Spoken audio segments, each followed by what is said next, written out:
Sud Matin. Adji Fatou Bari. Madame, Monsieur, bonjour. Nous sommes le dimanche 22 novembre 2020 et vous suivez les programmes de Sud FM, Sen Radio dans l'actualité de ce Sud Matin. Marche silencieuse du collectif 480 en la mémoire des migrants disparus en mer. Une procession au cours de laquelle le mutisme de l'État face à ce drame national a été dénoncé par les organisateurs. Le maire de Mermoz Sacré-Cœur, Barthélémy Diaz, lui réclame l'audit des fonds alloués par l'Union européenne pour lutter contre le phénomène, alors que l'activiste Guy Marius Sagna, lui, est d'avis que c'est la politique de jeunesse qui doit être revue. Au même moment, la journée mondiale de la pêche était célébrée à Mbour. Les acteurs et organisations professionnelles plaident pour la publication de la liste des bateaux qui doivent pêcher dans les eaux sénégalaises. Leurs collègues de Rufisque, eux, ont commémoré la journée sous le signe du deuil, toujours en hommage aux migrants morts lors de la traversée de la Méditerranée. Et puis suite au mouvement d'humeur des populations de Sibassor qui réclamaient une eau de qualité, le directeur général de l'OFOR réagit. Le forage salinisé de la localité sera rénové pour un coût de près de 80 millions de nos francs. Les travaux démarrent d'ici la fin de l'année. Vous aurez également l'actualité internationale, puis la rétrospective des faits marquants de la semaine qui vous sera présentée par Odile Minkilan. Le développement, ce sera à partir de 6h45. Tout de suite, la version Wolof, c'est avec vous, Khady Sène. Assalamu alaikum. aleykum salaam Adji Fatou Bari, mbokk yi ñu leen di nuyu di leen dalal jàmm ci Sud FM Sen Radio. li nar a gën a fës ci xibaar yi bokk na ci doxub ñaxtu bu ànd ak tekk-tekkaaral di doxub nakar bi nga xamante ni collectif 480 amal na ko niki démb jagleel ko ñi nga xamante ne ñoo ñàkk seeni bakkan ci géej gi bëggoon a dem rek bitim réew. muy ab doxub ñaxtu boo xamante ni nag ñaalu nañ ci tekk-tekkaaralu nguur gi nga xamante ni depuis ba musiba bi amee daal di ci yëy yàbbi. kii di maire Mermoz Sacré-Cœur di Barthélémy Diaz moom lu mu bëgg rek mooy ñu daal di auditer yi nga xam ak koppar yi nga xamante ne Union européenne daal di na ko ci dugal ngir rek xeex mbëkk mi. ci loolu ba tey Guy Marius Sagna moom gis na ni rek ne faw rek ñu xoolaat nu ñuy doxalee xëyub ndaw ñi fii ci Sénégal. ci boobule waxtu bés bi ñu jagleel nappkat yi daal nañ koy màggal ni ki démb ca Mbour. moom moo lii ak organisation professionnelle yi gis nañu rek foofu ñu daal di fësal liste bateau yi nga xamante ni ñooy ñëw napp ci waaxu Sénégal. yeneen moo ya nekkee ca Tëngéej nag ñoom dañoo màggal bés bi ci nakar ci dëj di rek rendre hommage ñi nga xamante ni ñàkk nañu seen bakkan ci géej gi. gannaaw ba waa Sibassor daal di defee ñoom it doxub ñaxtu ngir rek bëgg ndox mu sell bu ñuy jëfandikoo. directeur général bu OFOR daal di ne ci yëkkati ay kàddu ne na forage bi nga xamante ne dafa saf xorom ci boobule bërëb dinañ ko defaraat ci lu toll ci 80 millions si suñuy koppar. liggéey nag dinañ ko tàmbali balaa njeexitalu at mi. dinañ ci toftal yeneen i xibaar ak xibaaru bitim réew buñ ca noppee dalal Odile Minkilan ci wàllub xibaar yu gën a fës ci ay bés yi ñu génn. Pape Abdoulaye Dieye moo nekk ci xarale gi. Mesdames, Messieurs, bonjour. Dans l'actualité de ce Sud Matin, marche silencieuse du collectif 480 en la mémoire des migrants disparus en mer. Une procession au cours de laquelle le mutisme de l'État face à ce drame national a été dénoncé par les organisateurs. Le maire de Mermoz Sacré-Cœur, Barthélémy Diaz, lui réclame l'audit des fonds alloués par l'Union européenne pour lutter contre le phénomène, alors que l'activiste Guy Marius Sagna, lui, est d'avis que c'est la politique de jeunesse qui doit être revue. Au même moment, la journée mondiale de la pêche était célébrée. À Mbour, les acteurs et organisations professionnelles plaident pour la publication de la liste des bateaux qui doivent pêcher dans les eaux sénégalaises. Leurs collègues de Rufisque, eux, ont commémoré la journée sous le signe du deuil, toujours en hommage aux migrants morts lors de la traversée de la Méditerranée. Et puis, suite au mouvement d'humeur des populations de Sibassor qui réclamaient une eau de qualité, le directeur général de l'OFOR réagit. Le forage salinisé de la localité sera rénové pour un coût de 80 millions de nos francs. Les travaux démarrent d'ici la fin de l'année. Pape Abdoulaye Dieye est à la technique. Sud Matin. Adji Fatou Bari.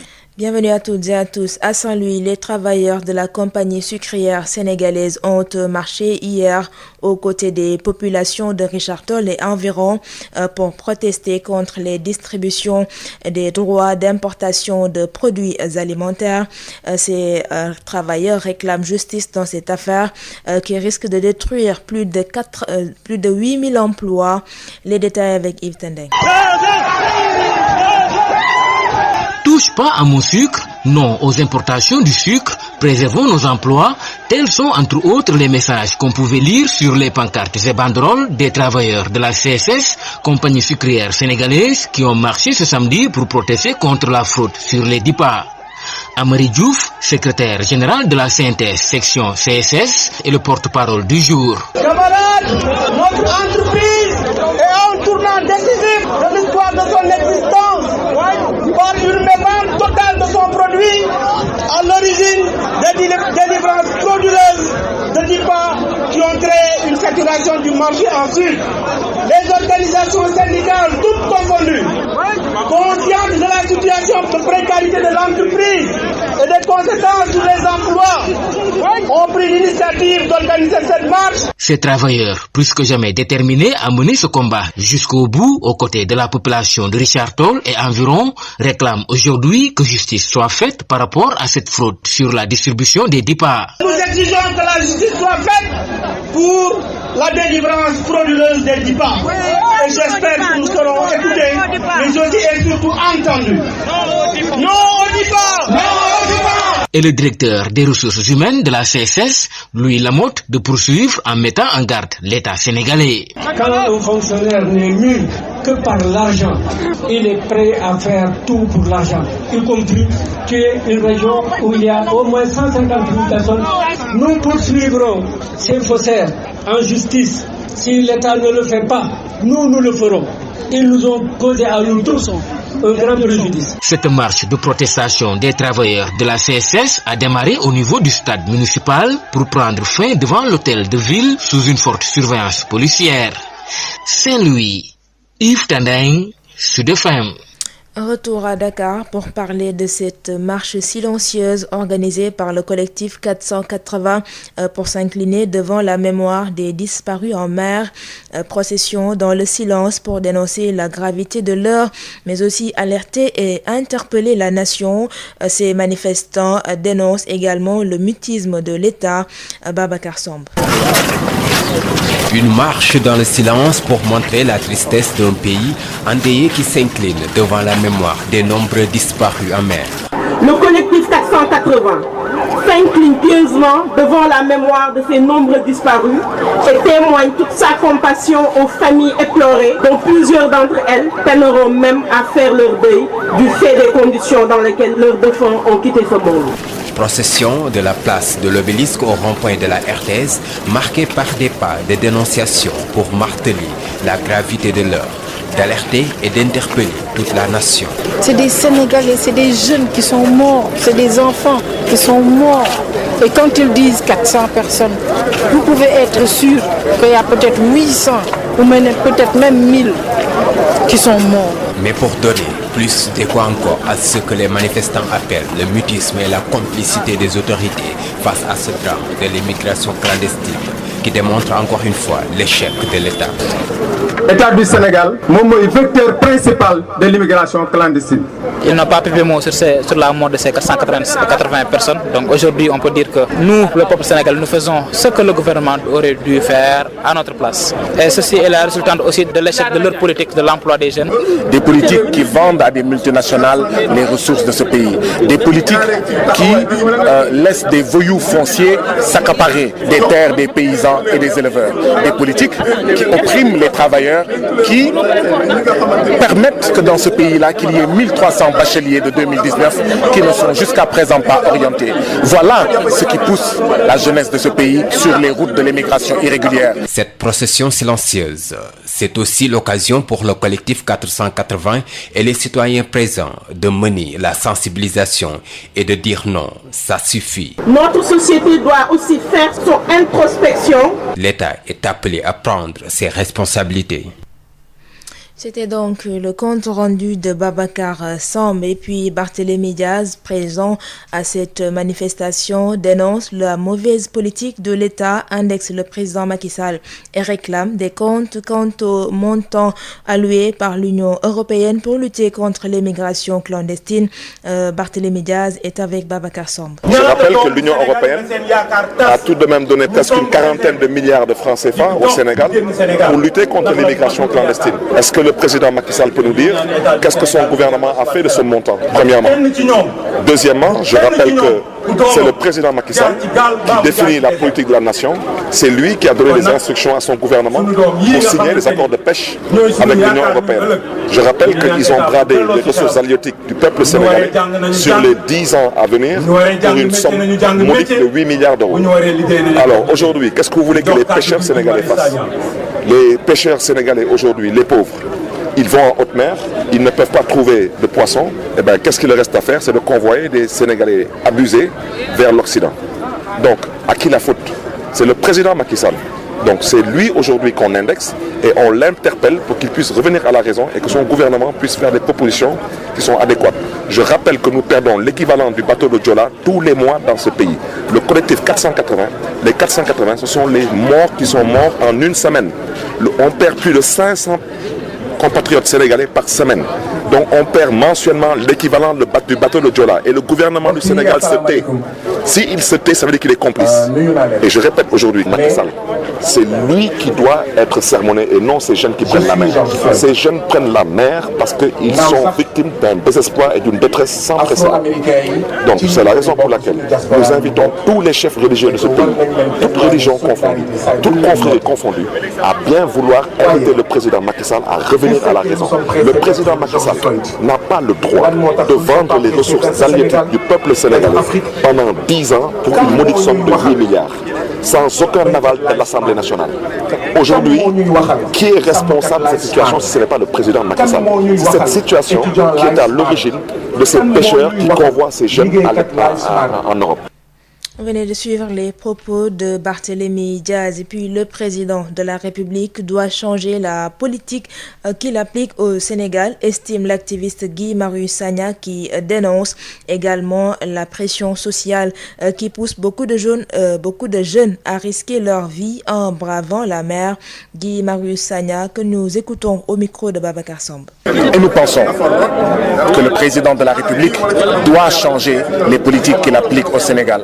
Des politiques qui vendent la mer à l'Union européenne, des politiques qui vendent à des multinationales les ressources de ce pays, des politiques qui laissent des voyous fonciers s'accaparer des terres des paysans et des éleveurs, des politiques qui oppriment les travailleurs, qui permettent que dans ce pays-là, qu'il y ait 1300 bacheliers de 2019 qui ne sont jusqu'à présent pas orientés.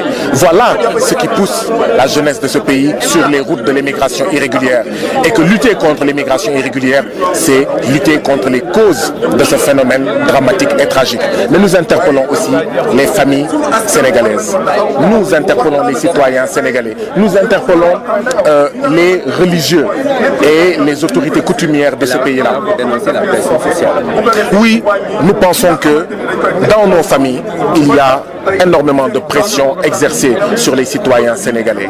Quand au Sénégal, vous n'avez pas d'emploi, quand au Sénégal, vous êtes un chômeur, vous êtes comme marginalisé, vous êtes comme minimisé, vous êtes comme banalisé. C'est comme si vous n'existiez pas. C'est comme si vous étiez victime d'une mort sociale. Parce que tout simplement, vous n'avez pas et donc vous n'êtes pas. Et donc nous pensons que les familles doivent également se sentir concernées et arrêter de demander le dernier iPhone, arrêter de demander le dernier tissu. C'était donc Guy Marius Sagna. Et puis célébration de la journée mondiale de la pêche, c'était hier. L'Union nationale des pêcheurs artisanaux du Sénégal a célébré bien évidemment l'événement dans la douleur et la tristesse, sous le signe également du deuil, avec des foulards noirs à la tête pour rendre hommage aux pêcheurs qui ont perdu la vie dans l'immigration clandestine. L'UNAPAS a toutefois manifesté son mécontentement à l'endroit de leur ministre de tutelle qui, selon eux, ne s'est présenté aux victimes de la maladie mystérieuse tardivement après ses collègues de la santé et de l'environnement. Denisia Sambou. Douleur et tristesse, les sentiments les mieux partagés par les acteurs de la pêche ce samedi au Centre national de formation et d'action de Rufisque, où l'Union nationale des pêcheurs artisanaux a commémoré l'événement sous le signe du deuil avec des foulards noirs. À la tête, Pape Massamba Fall, chargé de la communication de l'UNAPES Yoff. On a décidé de faire ça sans tambour ni trompette parce que vraiment on a subi une grosse perte au niveau de la pêche. Nos fils, nos petits-fils, nos oncles, nos amis, tout le monde, on a perdu des amis proches aussi. Donc on est en deuil, on n'a pas le temps de faire la fête. La pandémie du coronavirus, la surpêche industrielle, autant de difficultés qui ont paralysé le secteur durant cette année 2020. Pour sauver l'activité, l'UNAPAS propose des assises. À la fin, il y a l'accord de pêche qui vient d'être mis en vigueur et cet accord de pêche sera vraiment le dernier coup de marteau qu'on va recevoir, j'espère bien, avant la tombe. Et c'est ce qui nous fait mal ici, pêcheurs. Nous n'avons pas que des mots, on a aussi les solutions et on implore l'État pour qu'il nous écoute, qu'il vienne vers nous ou bien qu'il nous appelle vers eux qu'on échange parce que nous on est ouvert à l'échange. C'est pour cela que tout à l'heure on avait même émis l'idée de faire des assises de la pêche. Et là à partir de cet instant on va faire un cocktail productif pour le pays. Une journée qui s'est déroulée en parallèle avec celle organisée par la tutelle. L'UNAPAS n'a pas caché son mécontentement à l'endroit du ministre de la Pêche Alioune Ndoye qui a tardivement manifesté son soutien aux pêcheurs victimes de la mystérieuse maladie. Il y a une maladie qui est là, cette maladie qu'on ignore pour l'instant et c'était de Thiaroye jusqu'à Joal. Le ministre des Pêches n'est pas venu à Thiaroye, c'est le ministre de la Santé qui était venu à Thiaroye. C'est lui le 3e jour il est venu suite à un grand kerceur, mais on le pardonne parce que c'est un novice qui réagit ainsi. Une journée célébrée à Mbour, Joal, Kayar et Saint-Louis et un peu partout dans le pays. Rufisque de Denisia Sambou pour Sud FM. À Mbour, les acteurs et organisations professionnelles plaident pour la publication de la liste des bateaux qui doivent pêcher dans les eaux sénégalaises. Et avec la raréfaction de la ressource, les communautés de pêcheurs demandent l'application du code de la pêche pour une transparence de la gouvernance du secteur. Moustapha Sall. La journée dédiée à la pêche est célébrée dans un contexte difficile avec la raréfaction des ressources halieutiques selon les acteurs du secteur qui plaident pour la publication des listes des navires autorisés à pêcher au Sénégal. Je suis Moussa Mbeng, le secrétaire exécutif de l'association ouest-africaine pour le développement de la pêche artisanale ADEPA. C'est évident, d'autant plus que le listing des navires autorisés à pêcher au Sénégal, pour moi sa publication est un droit, parce que je me rends compte qu'il y a des membres de la commission consultative d'attribution des licences, je veux citer le CONIPAS, il y a des gens qui ont demandé à accéder à ces listes, mais jusqu'à présent nous avons des difficultés pour y accéder, alors que dans le passé ces listes étaient connues. Normalement, dans un contexte où la transparence est là, une liste de navires autorisés à pêcher au Sénégal, sa publication ne devrait pas poser problème. Si ça pose problème, mais nous avons le droit de nous inquiéter. Pour une transparence dans la gouvernance du secteur, la communauté de pêcheurs demande l'application du code de la pêche. Donc les doléances que nous avions dans un premier temps, c'est qu'on applique évidemment le code de la pêche. Nous avons un code de la pêche, mais son application pose problème. Le monofilament, il est interdit par la réglementation depuis très longtemps. Il se généralise partout. Également, il y a également des incursions de bateaux dans la zone. L'immigration clandestine est là. Si les gens partent en mer, on ne peut pas ne pas lier, n'est-ce pas, l'immigration clandestine avec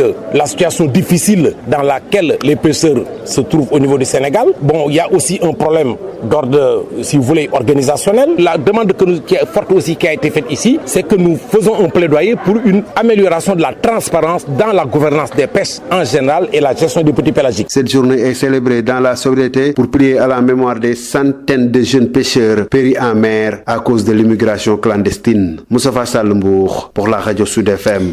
Près de 6 500 000 Burkinabés sont attendus aux urnes ce matin pour élire à la fois leur nouveau président, mais aussi l'ensemble de l'Assemblée nationale. Ils sont 13 candidats à briguer la magistrature suprême, dont le chef de l'État sortant, Roch Marc Christian Kaboré. C'est la fin de ce journal. Dans un instant, retrouvez Khady Sène pour l'édition Wolof. Merci de nous avoir suivis. Très bonne journée à toutes et à tous. Sud FM xibaar yi. asalaamaaleykum mbokk yi dal leen ak jàmm ci Sud FM seen rajo xibaar lu ci gën a fës bokk na ci marche bu ñu amal démb di waa 480 di ko jagleel rek ñi ñàkk seen bakkan ci géej gi muy doxub ñaxtu boo xamante ni daal nañ ci ñaawlu tekk tekkaaralu nguur gi ci musiba bi. maire Mermoz Sacré-Cœur Barthélémy Dias moom it mi ngi woon ca marché ba lu mu bëgg rek mooy ñu daal di saytu koppar gi nga xamante ne Union européenne dugal na ko ngir rek xeex li di mbëkk mi. activiste bi di Guy Marius Sagna moom xalaatam mooy faw rek ñu xoolaat ñàkkum xëyub ndaw ñi fii ci Sénégal ci waxtu jooju bés bu ñuy jagleel nappkat yi daal di nañ koy màggal ni ki démb ca Mbour nag mool yi ñoom lu ñu bëgg rek mooy ñu fësal liste bateau yi nga xamante ni ñooy napp ci waaxu Sénégal yi ñeneen ña nekkee ca Tëngéej ñoom it daal di nañuy màggal bés bi ci nakar di rek di ko rek jagleel ñi nga xamante ne ñoo ñàkk tamit seen bakkan ci géej gi bëgg a dem rek bitim réew gannaaw ba waa Sibassor jógee dafa doxub ñaxtu ngir rek bëgg ndox mu sell directeur général bu OFOR daal dina ci yëkkati ay kàddu ne forage bi nga xamante ne dafa am ndoxu xorom foofee ca Sibassor dinañ ko defaraat ci lu toll ci juróom-ñetti fukki millions ci suñuy koppar liggéey nag dinañ ko tàmbali fii ak njeexitalu at yi bismillah ci xibaar yi.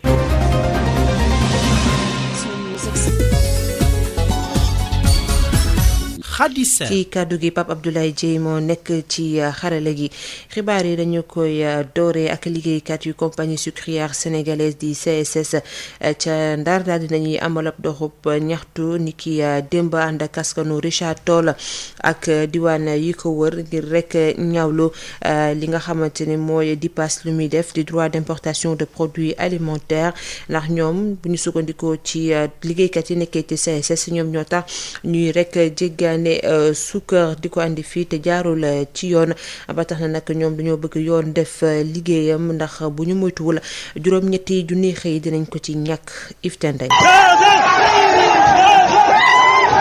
bu laal sama suukar bëgguñu dara ci suukar si ñu jéggaani waaye nañu sàmm suñuy xëy lii le mooy message yi nga xamee ni feeñ na ci pancarte ak i banderole yi nga xamee ni liggéeykatu CSS di compagnie sucrière sénégalaise yoroon nañ ko ci seeni maaj bi ñu doon amal ci samedi bi ngir nakarlu séddale gi ñuy séddale ci anam yu jaaduwul lii di dipaay yi kii di Amary Diouf mi nga xam ni mooy secrétaire général bu kuréelu CNTS ci biir CSS moo yor seeni kàddu. CSS dafa dépassé Sénégal, c'est la sous-région. moo tax c'est une entreprise qui nous est chère, qui nous est très chère parce que c'est là où nous gagnons notre pain. dama ne pain boobu nag gars yi dañ ko bëgg a dindi ci suñu jëmin moo wax la pour ñu dindi ko suñu jëmin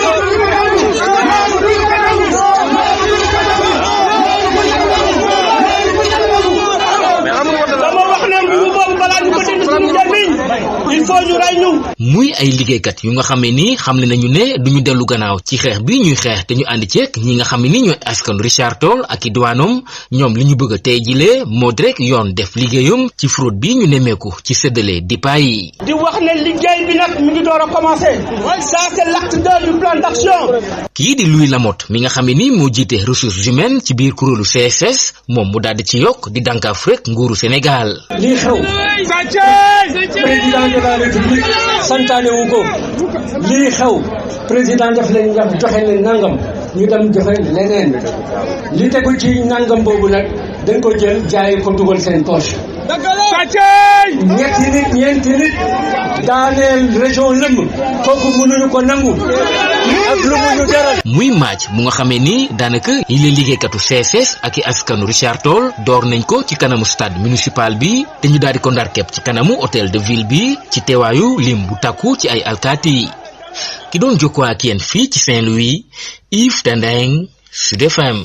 Yves Tendeng fii ci Ndakaaru niki démb collectif 480 ñoom itam nañoo doxub ñaxtu waaye bu ànd ak tekkaaral ngir rek ñaawlu li nga xamante ni mooy mbëkk mi xale yi ñu ñàkk seen bakkan ci biir ndox mi muy doxub ñaxtu boo xamante ne nag day yee rek askan wi ci fi mu nekk nii fu ñu toll ci réew mi waaye tamit ñaawlu li nga xamante ni mooy tekkaaralu nguur gi ci xale yi di ñàkk seen bakkan bëgg a dem rek bitim réew. Babacar Samb.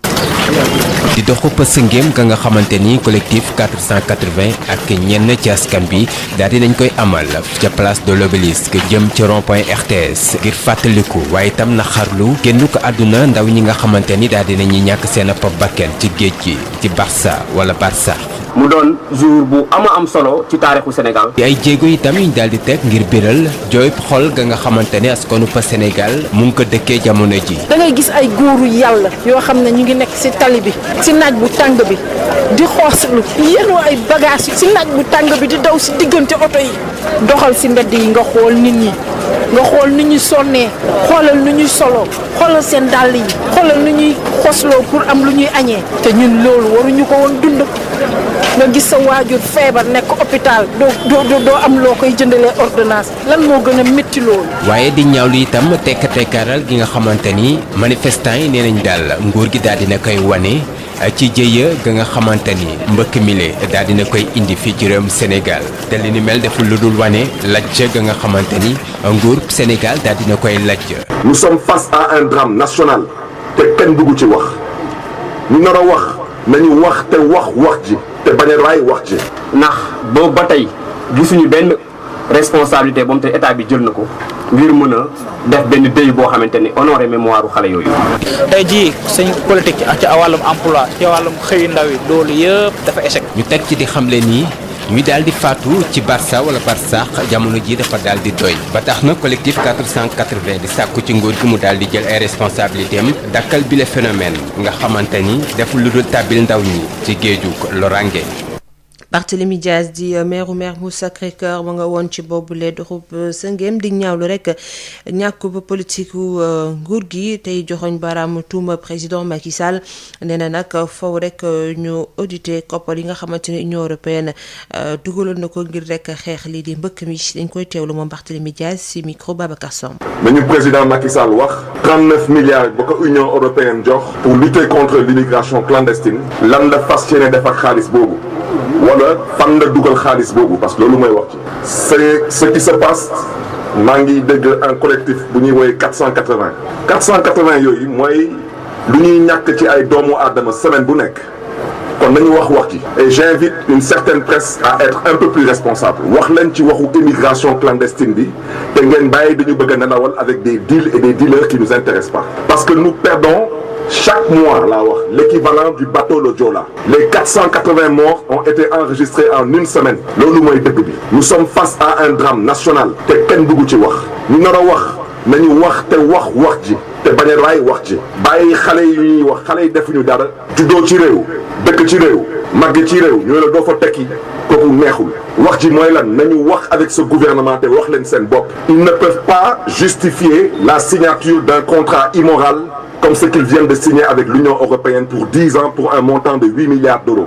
Ce n'est plus normal que des pêcheurs aujourd'hui di dem ci géej gi mënuñu fa am jën lu des mooy lan mooy jël xale yu bëgg a dem bitim réew et les convoyer loolu mooy dëgg bi.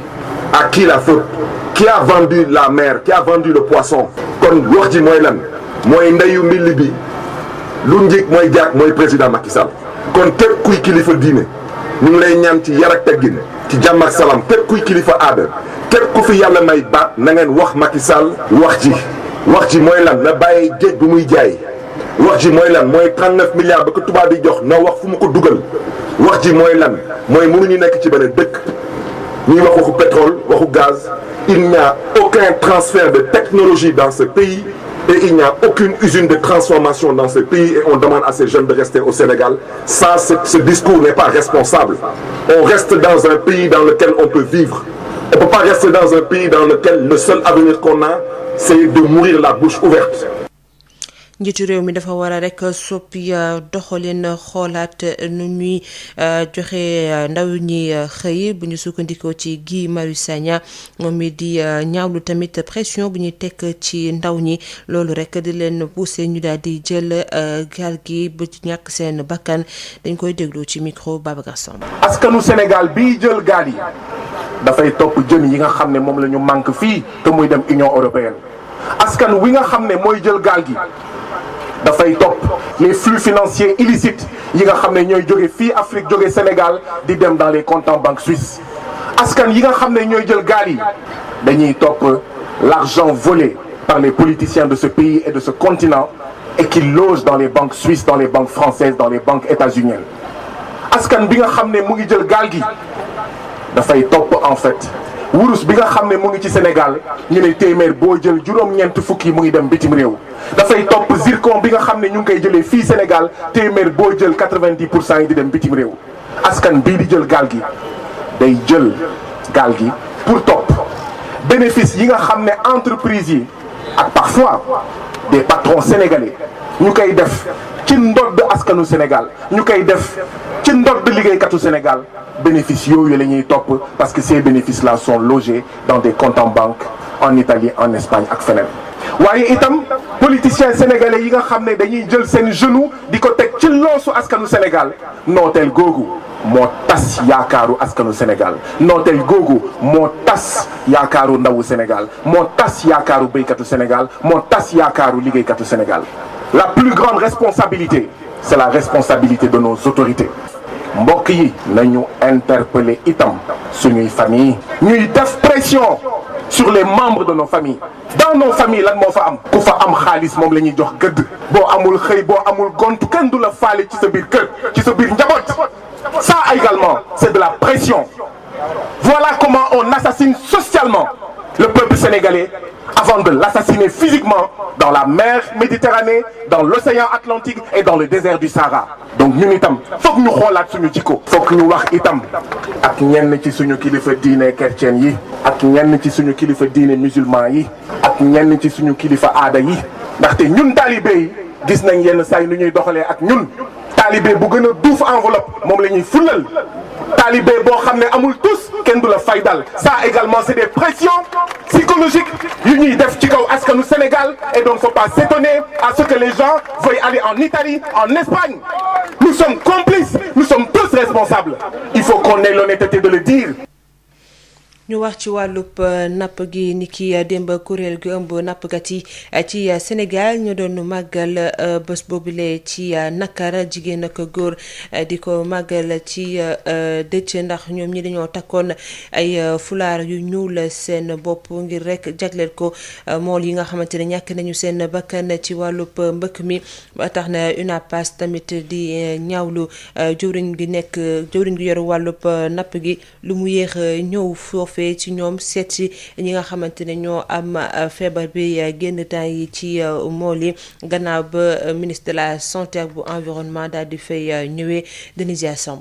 ci tiis ak nakar la nappkat yi nekk fi ci Ndakaaru doon màggalee bëccëg bu ñu jagleel wàllum napp gi samedi bi ci centre national de formation et d'action bu Tëngéej fa nga xam ne ñoom ñëpp musóor yu ñuul la ñu defoon seeni bopp Pierre Mboup président quai de pêche bu Tëngéej di it président gestion des conflits ci wàllu napp gi ci niveau national. waaw xam nga morceau yu ñuul yi dañoo am lu ñu naqari boo gisee ñi fi toog ñëpp naqar lañ am ci seeni doom yi dee ci géej barki démb ñu tuur benn produit ci géej gi suñuy doom suñuy rakk suñuy jarbaat am ci ay gaañu am ci ay blessures moo tax tey ñu préféré ut ay t-shirt yu weex ak yu ñuul jigéen ñi takk ay fulaar yu ñuul ñu wane ni dañu am lu ñu naqar. feebaru coronavirus bi bato yu mag yi napp ci géej gi di ay jafe-jafe yoo xam ne tamit bokk na ci li soxe secteur bi ci atum 2020 waral UNAPAS di proposé que ñu amal ay assises ngir mën a sauver secteur bi. pour waxtaanaale tamit Ndakaaru gi nga xam ne ñun moom lañ bokk nan la ñuy def ba defar ko nan la ñuy def ba mu defaru ba nappkat bu fi dëkk ak bu dëkk ci yeneen région boo fi ñëwee ngay gis sa bopp ci napp. bëccëg boo xam ne ñu ngi ko doon amal ci jamono ji nga xam ne ministère de la pêche a ngi doon def moom it bosom acteurs yi nag di wane seen nakar ci ñàkk déggoo bi am. présentement mi ngi ministère di sabaru ñun ñu nekk fii am lu ñu naqari moom li ñu naqari sax pour ñun sentiru ko parce que bu ko sentiroon tey ni ñu defee journée mondiale de la pêche dañu tas dispersé ku nekk di ko def te normalement dañ ko waroon def ci benn place parce que nappkat yi ñoo ko moom mais moom mu def folklore moo ko gënal nit ñi di gis folklore bi moo ko gënal mu nekk ci li ñu naqari tey mooy licence de pêche ak suñu doom yi dem ak ñi dee ci géej gi ak ñi feebar ci géej parce que nag bu ñu joxoon cër war nañ ñu mën a may ni 400 et quelques personnes bu ñu deewuñu ci Covid te Covid bi génn nañ 1000 et quelques milliards def ko ci mais mbëkk mii nit ñi di dee ci géej gi ndax génn nañ ay milliards def ñu war a toog naqarlu loolu mu doon journée deuil national tey ñii di fecc fële di sabaru ñu wane ni dañu am lu ñu naqari tey moo tax ñu takk li ñu takk ñëw fii tamit di ko wane di fi taxawal tamit benn association bu tudd Dakar Pêche pour wane ni Ndakaaru dañu jóg pour teel seen bopp napp ci Ndakaaru pour régler problème yi nga xam ne moo am ci géej gi jàkkaarloo ak li fi ne bëccëg boo xam ne nag màggali nañ ko tamit ca Mbour Joal Kayar Saint-Louis ak fépp ci réew mi Tëngéej Denisia Samb pour Sud FM. Denisia Samb ca Mbour ñu yëngu ci wàllub napp gi ñoom lu ñu bëgg rek mooy ñu fësal liste bateau yi nga xamante ne ñooy napp ci waaxu Sénégal yi ci boobile waxtu tamit ni ki jën yi nu ñu ñàkkee mool yi di bëgg rek ñu daal di jëfee code de la pêche bu ko defee secteur bi gën a am transparence. Moustapha Sall. bis bin jagleel wàllu napp gi tey jilee ñu ngi ko amal ci jamono ju nga xamante ne daal jafe-jafe yi bari na lool rawatina ñàkkum jën bi nga xamante ne nemmeeku nañu ko loolu moo tax ñi nga xamante ne nag ñoom ñooy nappkat yooyu lee di laaj nguur gi mu fésal bateau yi nga xamante ne ñoom lañ jox ay licence ñu war a napp ci waaxu Sénégal. man Samba Gueye laa tudd maay président CONIPAS mooy interprofession bi licence yooyu nga xam ne nag mi ngi ñëw dañ koy laaj suñu ak yelleef mooy licence yi dañu laaj ñu jox ñu benn listing boo xam ni loolu mooy wane ni bateau yi nekk nañ fi wala nekkuñu fi bu fekkee nekk nañ fi ñu wax ñu ñaata bateau la ak fan la ñuy nappee bu ñu nappee ba pare fan lañ ko jëmee donc yooyu aussi moom lañ doon laaj mais boobu ba léegi yàgg na lool te mu nekk kenn mën la wax dara dañ la wax rek ni kenn deful kenn signéwul licence kenn deful nangam loolu aussi bëgg nañ aussi ñu leeral nañ ci bu baax a baax ngir napp gu mucc ayib lépp daal di suqaliku ba ñu mën a teg lépp ci yoon ñii nga xamante ñoom ñëpp ci wàll wi la ñuy yëngu di napp nee na loolu li ko mën a indi daal mooy ñu dëggal code de la pêche bi am ci mim réew. am na code de la pêche décret yi yëpp am nañ ko lépp lu ñuy aaye ak lépp lu ñu bëgg di ko doxal mu baax am na mais c'est l'applicabilité bi nga xam ne moo war a am bu delloosi ko pour ñu jëfee ko moo amul léegi nag loolu bu fekkee amul jafe-jafe day am kon donc loolu bu ñu bëggee mu dox il faut que ñuy daje di def ay penc yu ndaw di wàcce ci suuf di waxtaan ak nappkat yi di wàcc ci suuf di waxtaan ak transformatrices yi ak mareyeurs yi ba kenn ku nekk xam lan moo nekk ci décret yooyu parce que loolu li ci nekk yëpp kenn jëfewu ko te am na ci yoo xam ni arrêté rek lañ ko def nii pour gàllankoor nit ñi te loolu war nañ ko mën a dindi pour ñu mën a dem def li ñuy def. ñi nga xamante ni ñooy yëngu ci wàll wi defuñu benn xumbuteef ci bis bi ne leen jagleel ndax daal neeñu dañuy fàttaliku di ñaanal ndaw ñi nga xamante ni ñoo des ci géej gi lu toll ci ay téeméeri ndaw nappkat yi des ci géej gi demoon mbëkk ma ñooñu ñoo tax defuñu benn xumbeel. Moustapha Sall Mbour rajo Sud FM.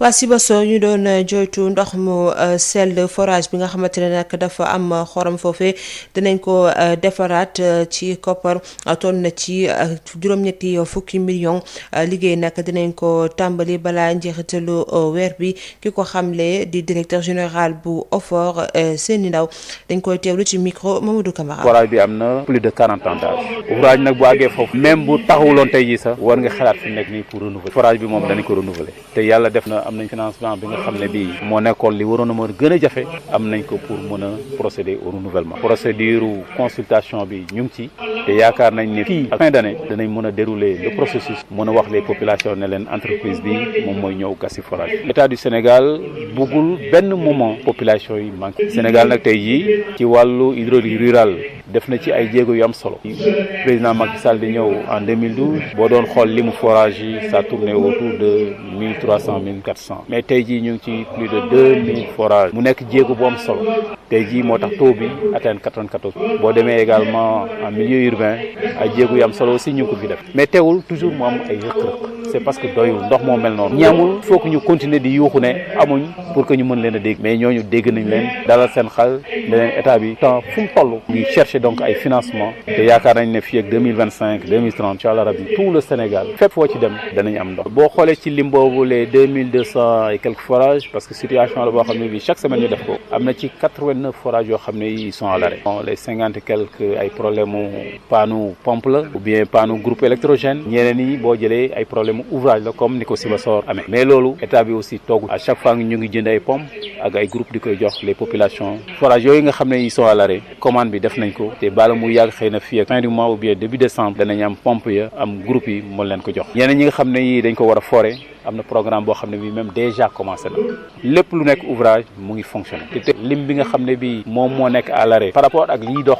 wax dëgg yàlla nekk na pourcentage boo xam ne bi c'est acceptable parce que au moins ëpp na 95 voire 96%.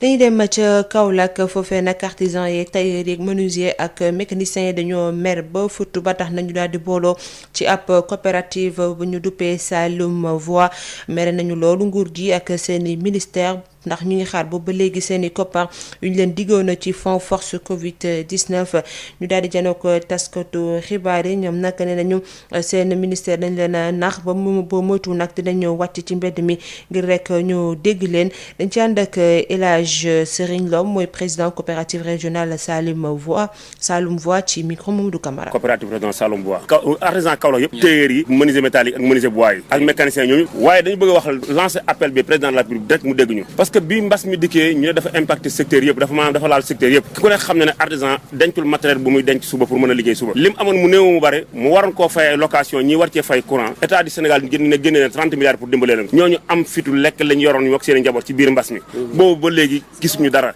ñuy laaj nag président ministre bi nga xam ne moom la jëloon muy Dame Diop mi fi nekkoon ñu ne jox nañ ko 30 milliards lañ bëgg a xam fu mu nekk ba léegi gisaguñu dara léegi nag bu fekkee loolu amut na ko wér waxuma la gaal yi de waaye lu raw gaal dina fi am Covid 19 amoon na fi mais lu ëpp Covid 19 dana am parce que ñun pare wuñu pour bàyyi loolu muy sedd nekk nañ ba mënatuñoo dégg bu dul loolu ñu ngi alerte gouverneur ak ñëpp xam ne danañu gis bu soob yàlla balaa mu yàgg dara parce que mënatuñoo muñ loolu suñu boolu muñu kaay fees na sonn nañ tàyyi nañ ci yi ñu def nii nañ ñu letti wala ñu firiñu kenn mënul dem ci réew sans artisan ñoo defar lépp ba nit ñi mën a am dëkkuwaay bu dal palais yeeg bureau yeeg yëpp artisan yi ñoo ko defar ñu fàtte ñu lan fan lañ ko teg 15% mobilier national yi ñu waxoon ba léegi gisuñu ko dañu bëgg loolu dakk ñu seet artisan Sénégal yi waxuñu bu dul loolu danañu dégg ñun artisan Sénégal yëpp ñun pare nañ pour lépp lu mu laaj ñu def ko bu jaree ñu tee ci télé bi ñu dee ci télé bi bu jaree jox suñu bakkan jox suñu bakkan parce que trop c'est trop mënatuñoo digérer loolu dañu waxoon kenn ku ne dañ la jox 150 000 francs pour dimbalee la ko ci mbas mi loolu la ñu waxoon biñ ñu ko waxee itam ñu jaar ci ay fiches de recensement jaar ci chambre de métier yëpp artisan yëpp dem góorgóorlu bindu ba pare bi ñu bindoo daf ñoo jaral ñun lañ waroon a fayee ay location ñu denc ko moo tax ñu bëri ñu ngi jaay nañ seen ay machine ñii jaay seen place dugg ci gaal yi dem kenn dajalewul dara looy duggee ci gaal koo fi gis mu dem ci gaal rek dafa jaay place am wala mu jaay ay matériel am dañuy wax président nag ne ko réew doo privilégié borom daraja yi bàyyi borom xam-xam réew borom xam-xam ay jiitu te artisan ñooy borom xam-xam loolu na dak nee nañ jox nañ chauffeur yi nee nañ jox nañ mbër lamb yi jox nañ fecckat yi lan moo tax joxuñu borom artisan yi fan lañ teg loolu waaye sonn nañ trop ci loolu waaye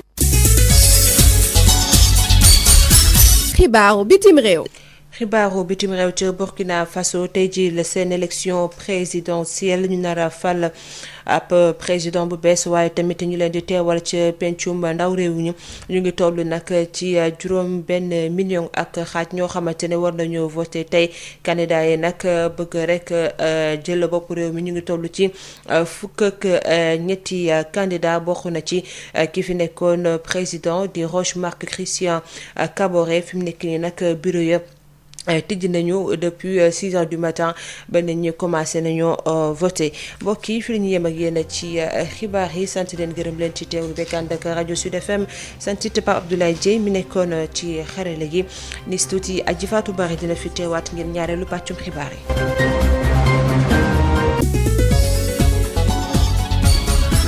Adji Fatou Bari. Madame, Monsieur, bonjour et bienvenue. Le comité de veille et d'alerte de Baraf et Boucotte-Mankagne dans le département de Ziguinchor salue la libération de ses membres arrêtés pour destruction de bornes suite au lotissement polémique opéré dans la zone par la mairie de Niaguis.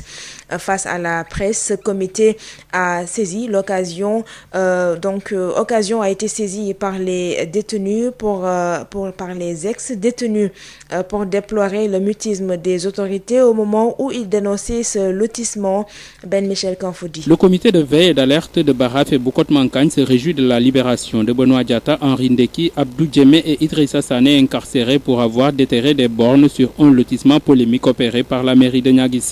Ibrahima Amanoray Bodian est le porte-parole. La bataille a été longue. Pendant un long processus, les populations sont battues corps et âme pour la libération de ces derniers. Et je profite de cette occasion pour remercier des mouvements qui, de près ou de loin, ont participé à notre lutte, tels que la Vision citoyenne, le mouvement Frappe France Dégage, la CNDT, les leaders politiques, les autorités religieuses et coutumières, l'administration judiciaire et l'administration territoriale. Henri Ndeki, ex-détenu et président du comité de veille et d'alerte, n'affiche aucun remords car selon lui, le combat en valait la peine. Je pense que c'est la lutte qui demande tout cela. Il y a quelqu'un qui dit un esclave qui n'assume pas sa révolte ne mérite pas que l'on s'apitoie sur son sort. On a été emprisonné. C'est ce qui d'ailleurs a déclenché ce qui est en train de se passer actuellement parce que j'ai dit il y a un processus qui est en cours et nous espérons que cela nous amènera vers une solution finale. Son compagnon de lutte, Idrissa Sané, abonde dans le même sens. Il déplore le long mutisme des autorités qui, selon lui, est à l'origine de l'acte qu'ils ont posé. Ça fait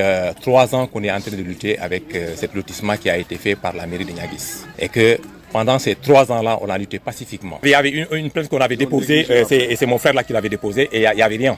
Ils n'ont rien fait. C'est ça que je déplore. Vraiment, je le déplore. Le comité de veille et d'alerte de Baraf et Bukotmankagne, qui a fait face à la presse ce samedi, espère un dénouement heureux avec la médiation entreprise par les bonnes volontés.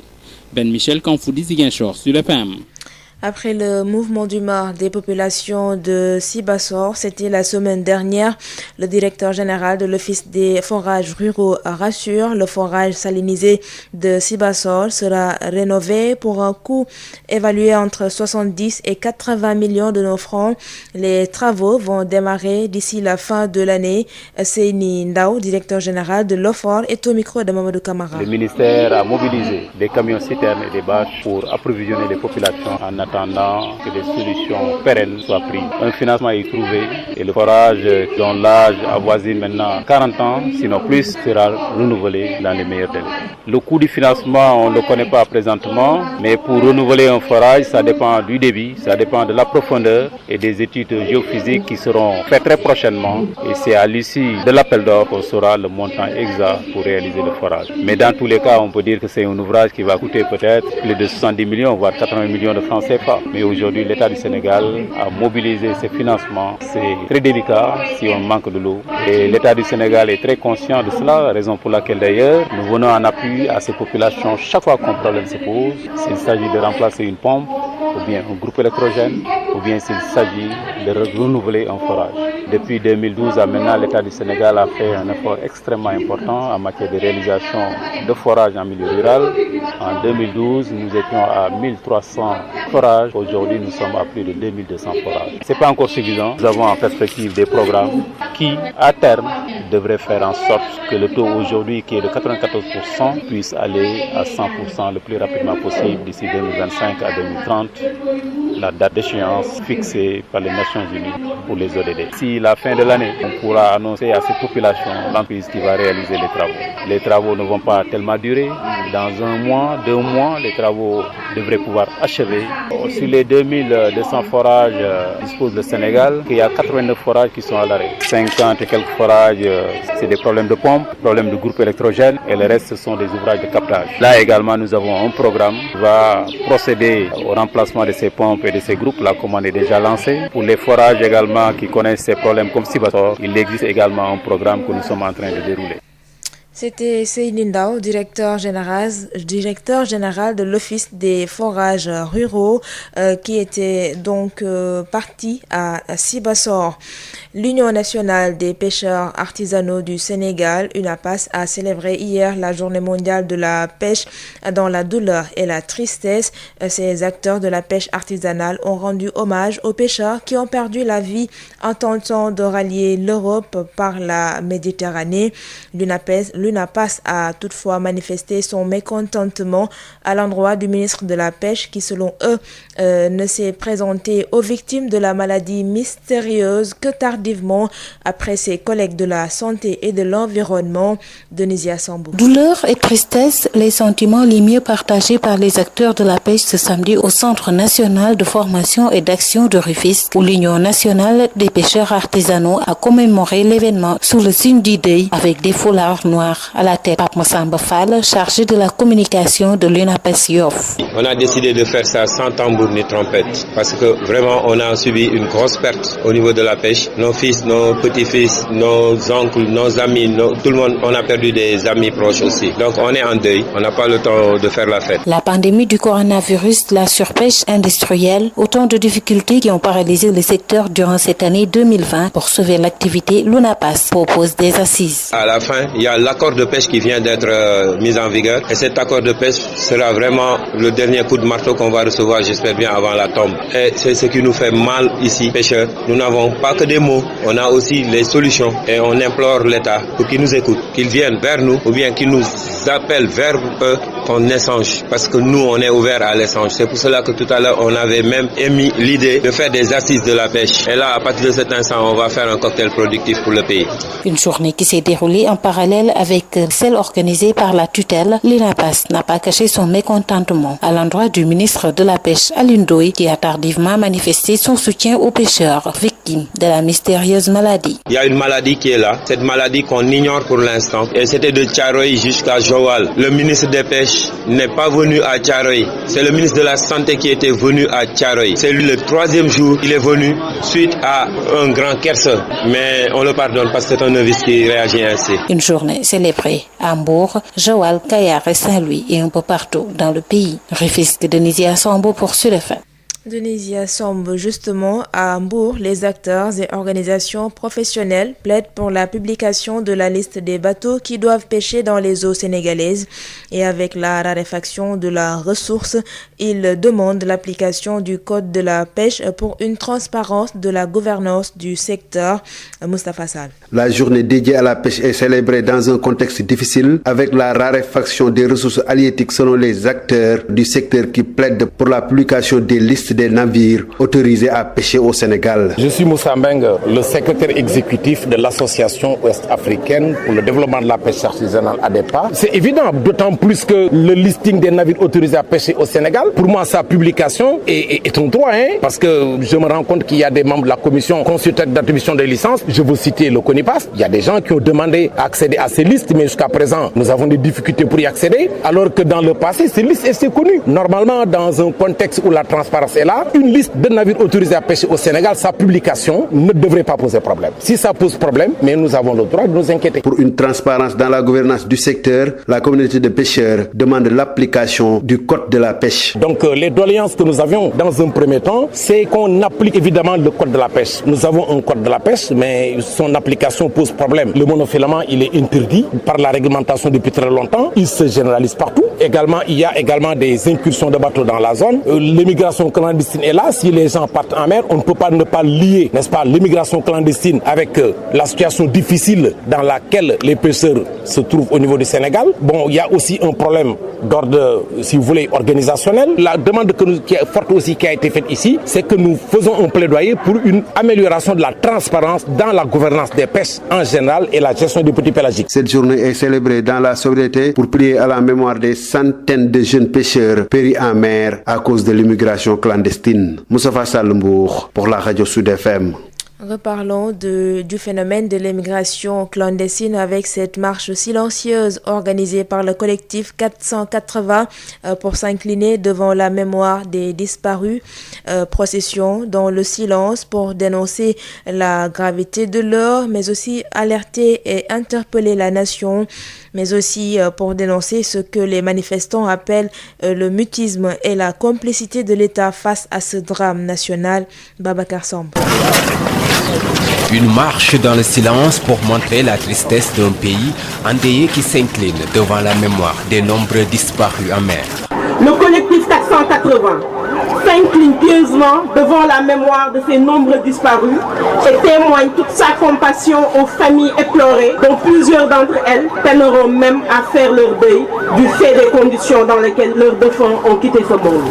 Procession de la place de l'obélisque au rond-point de la RTS, marquée par des pas de dénonciation pour marteler la gravité de l'heure, d'alerter et d'interpeller toute la nation.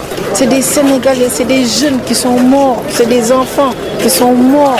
Et quand ils disent 400 personnes, vous pouvez être sûr qu'il y a peut-être 800 ou peut-être même 1000 qui sont morts. Mais pour donner plus d'écho encore à ce que les manifestants appellent le mutisme et la complicité des autorités face à ce drame de l'immigration clandestine qui démontre encore une fois l'échec de l'État. L'État du Sénégal, est le vecteur principal de l'immigration clandestine. Il n'a pas publié mot sur la mort de ces 480 personnes. Donc aujourd'hui, on peut dire que nous, le peuple sénégalais, nous faisons ce que le gouvernement aurait dû faire à notre place. Et ceci est la résultante aussi de l'échec de leur politique de l'emploi des jeunes. Des politiques qui vendent à des multinationales les ressources de ce pays. Des politiques qui laissent des voyous fonciers s'accaparer des terres des paysans paysans et des éleveurs.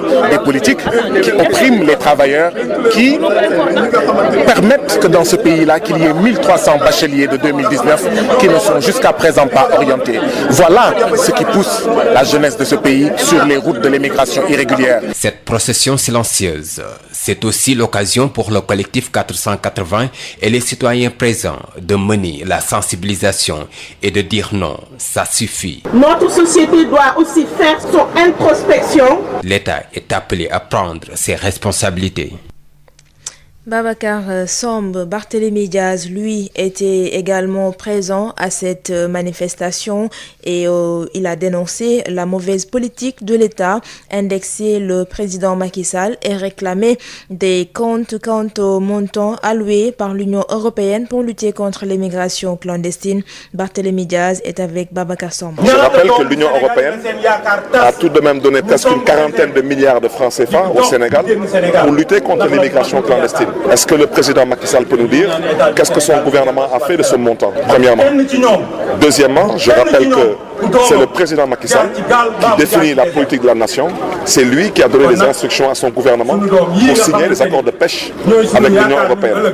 Je rappelle qu'ils ont bradé les ressources halieutiques du peuple sénégalais sur les 10 ans à venir pour une somme modique de 8 milliards d'euros. Alors aujourd'hui, qu'est-ce que vous voulez que les pêcheurs sénégalais fassent? Les pêcheurs sénégalais aujourd'hui, les pauvres, ils vont en haute mer, ils ne peuvent pas trouver de poissons. Eh bien, qu'est-ce qu'il leur reste à faire? C'est de convoyer des Sénégalais abusés vers l'Occident. Donc, à qui la faute? C'est le président Macky Sall. Donc, c'est lui aujourd'hui qu'on indexe et on l'interpelle pour qu'il puisse revenir à la raison et que son gouvernement puisse faire des propositions qui sont adéquates. Je rappelle que nous perdons l'équivalent du bateau de Joola tous les mois dans ce pays. Le collectif 480, les 480, ce sont les morts qui sont morts en une semaine. On perd plus de 500 compatriotes sénégalais par semaine. Donc on perd mensuellement l'équivalent du bateau de Joola. Et le gouvernement du Sénégal se tait. S'il se tait, ça veut dire qu'il est complice. Et je répète aujourd'hui, Macky Sall, c'est lui qui doit être sermonné et non ces jeunes qui prennent la mer. Ces jeunes prennent la mer parce qu'ils sont victimes d'un désespoir et d'une détresse sans précédent. Donc c'est la raison pour laquelle nous invitons tous les chefs religieux de ce pays, toutes religions confondues, toutes confréries confondues, à bien vouloir inviter le président Macky Sall à revenir à la raison. Le président Macky Sall n'a pas le droit de vendre les ressources halieutiques du peuple sénégalais pendant 10 ans pour une modique somme de 8 milliards. Sans aucun aval de l'Assemblée nationale. Aujourd'hui, qui est responsable de cette situation si ce n'est pas le président Macky Sall? C'est cette situation qui est à l'origine de ces pêcheurs qui convoient ces jeunes en Europe. Vous venez d'entendre les propos de Barthélémy Diaz. L'activiste Guy Marius Sagna, lui, estime que le président de la République doit changer la politique qu'il applique au Sénégal. Il a également dénoncé la pression sociale qui pousse beaucoup de jeunes à risquer leur vie en bravant la mer. Guy Marius Sagna, que nous écoutons au micro de Babacar Samb. Et nous pensons que le président de la République doit changer les politiques qu'il applique au Sénégal. Des politiques qui vendent la mer à l'Union européenne, des politiques qui vendent à des multinationales les ressources de ce pays, des politiques qui laissent des voyous fonciers s'accaparer des terres des paysans et des éleveurs, des politiques qui oppriment les travailleurs, qui permettent que dans ce pays-là, qu'il y ait 1300 bacheliers de 2019 qui ne sont jusqu'à présent pas orientés. Voilà ce qui pousse la jeunesse de ce pays sur les routes de l'immigration irrégulière. Et que lutter contre l'immigration irrégulière, c'est lutter contre les causes de ce phénomène dramatique et tragique. Mais nous interpellons aussi les familles sénégalaises. Nous interpellons les citoyens sénégalais. Nous interpellons les religieux et les autorités coutumières de ce pays-là. Oui, nous pensons que dans nos familles, il y a énormément de pression exercée sur les citoyens sénégalais. Quand au Sénégal, vous n'avez pas d'emploi, quand au Sénégal, vous êtes un chômeur, vous êtes comme marginalisé, vous êtes comme minimisé, vous êtes comme banalisé. C'est comme si vous n'existiez pas. C'est comme si vous étiez victime d'une mort sociale. Parce que tout simplement, vous n'avez pas et donc vous n'êtes pas. Et donc nous pensons que les familles doivent également se sentir concernées et arrêter de demander le dernier iPhone, arrêter de demander le dernier tissu, le dernier cheveu naturel, arrêter de demander le dernier gadget qui s'achète, qui s'échange à coût de centaines de francs, à coût de centaines de mille francs. Et donc, il faut également que les religieux nous soutiennent, nous aident dans cette entreprise pour qu'il y ait moins de pression, moins de stress sur les citoyens sénégalais, parce que c'est cette pression sociale-là, c'est ce stress social-là qui les pousse à aller chercher de l'argent. Guy Marius Sagna prenait donc part à la marche silencieuse organisée par le collectif 480 pour s'incliner devant la mémoire des disparus en mer. À Saint-Louis également, les travailleurs de la compagnie sucrière sénégalaise ont marché aux côtés des populations de Richard Toll et environ pour protester cette fois contre les distributions des droits d'importation de produits alimentaires. Ces travailleurs réclament justice dans cette affaire qui risque de détruire plus de 8000 emplois. Les détails avec Yves Tendel. Touche pas à mon sucre, non aux importations du sucre, préservons nos emplois, tels sont entre autres les messages qu'on pouvait lire sur les pancartes et banderoles des travailleurs de la CSS, compagnie sucrière sénégalaise, qui ont marché ce samedi pour protester contre la fraude sur les DIPA. Amary Diouf, secrétaire général de la CNTS section CSS, est le porte-parole du jour. Camarades, notre entreprise est à un tournant décisif de l'histoire de son existence par une mévente totale de son produit à l'origine des délivrances frauduleuses de DIPA qui ont créé une saturation du marché en Sud.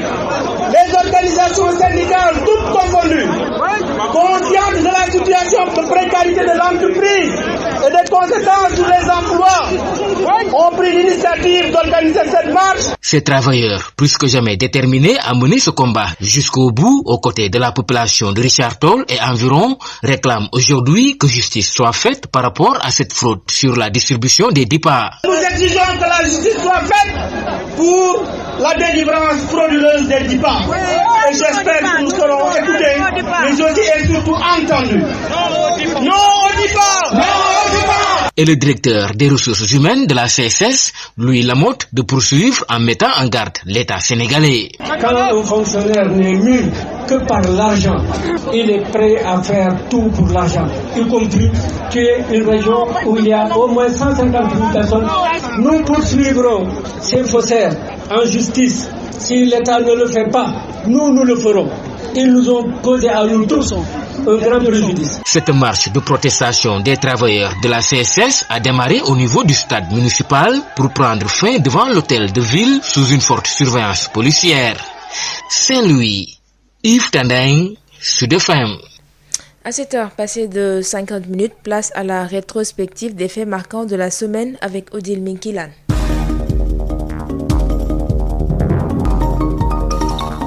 Bienvenue dans la rétrospective des faits saillants de la semaine. Une semaine marquée par la maladie mystérieuse qui frappe les pêcheurs sénégalais rentrés de haute mer. Beaucoup de zones côtières sont touchées. À Thiaroye, ce 18 novembre, le poste de santé est très petit pour accueillir les malades. Elhadj Moussa Thiam. Des lèvres fendues, couvertes de boutons, le visage tuméfié par de gros boutons, des démangeaisons sur toutes les parties du corps. Telle se manifeste la maladie mystérieuse chez les 135 jeunes pêcheurs trouvés à même le sol dans le poste de santé de Thiaroye-sur-Mer.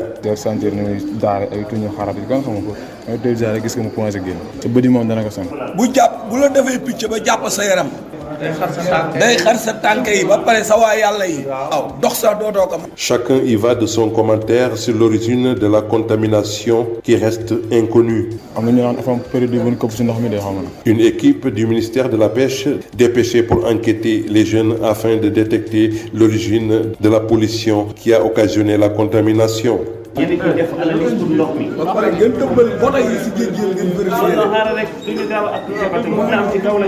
Pour le chef de service départemental de la pêche, l'origine pourrait être dans la zone de pêche de Gorgui. car la plupart des pêcheurs infectés y ont effectué un déplacement. Les zones de pêche aussi ont été détectées parce que la plupart de ces pêcheurs aussi pêchaient dans une zone de pêche appelée Gorgue. Maintenant, cette zone de pêche se situe entre hauteur de Rufisque, Bargny et Mbour. Donc c'est presque un triangle qui se situe à ce niveau. Donc la plupart de ces pêcheurs interrogés étaient en pêche dans cette zone. Le poste de santé de Thiaroye, trop petit pour accueillir les 184 personnes recensées. Le chef de service de pêche lance un appel pour l'ouverture d'un centre d'accueil provisoire. Les catastrophes écologiques liées à la pollution sont très fréquentes dans la banlieue ces jours-ci. Une forte mortalité de poissons dans le marigot de Mbao, le déversement des eaux usées sur la place de Anne-Montagne, s'y ajoute la maladie mystérieuse dont l'origine n'est toujours pas définie. Le 20 novembre, les ministres de la Santé, de la Pêche et de l'Environnement étaient au chevet des pêcheurs malades de Thiaroye, Mbao et Rufisque.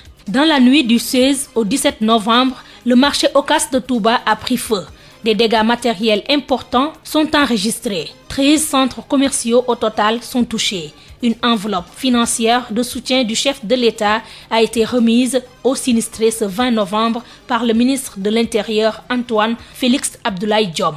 Il a annoncé que le marché Ocas de Touba sera réhabilité. Le président de la République a tenu à ce qu'une forte délégation se dépêche sur Touba pour apporter soutien, réconfort, mais une assistance qui puisse permettre d'accompagner les personnes qui ont été donc affectées par ce douloureux événement. Le président de la République a décidé, suite à ce qui est arrivé à Touba, de faire en sorte qu'après l'évaluation des causes qui ont été à l'origine du sinistre, de faire engager des travaux en vue de moderniser, comme cela d'ailleurs est en cours dans plusieurs autres localités du pays, dans le cadre d'un vaste programme de modernisation des marchés. Après l'évaluation qui sera coordonnée par le gouverneur de région et les services centraux de l'État, les travaux vont en rapport avec la concertation du calife général des Mourides, Serigne Mountakha Mbacké. Les deux autorités, après concertation, le président va annoncer ce qui sera fait dans le cadre donc de cette initiative qui consiste à rénover, à mieux faire et à faire en sorte que lorsque vous serez dans vos lieux de travail, que vous ne vous sentiez plus dans un sentiment d'insécurité. Le 18 novembre, le président de la République, lors du Conseil des ministres, a décidé de la création du Conseil national pour l'insertion et l'emploi des jeunes avant fin décembre. Il a aussi validé le prix du kilogramme de l'arachide aux producteurs à 250 francs. En politique, le 19 novembre, Idrissa Seck a été officiellement installé à la tête du Conseil économique, social et environnemental. Adjifatou Bari. C'est un Idrissa Seck très en forme et très taquin qui s'est présenté ce matin au Conseil économique, social et environnemental pour son installation officielle à la tête de l'institution de la République.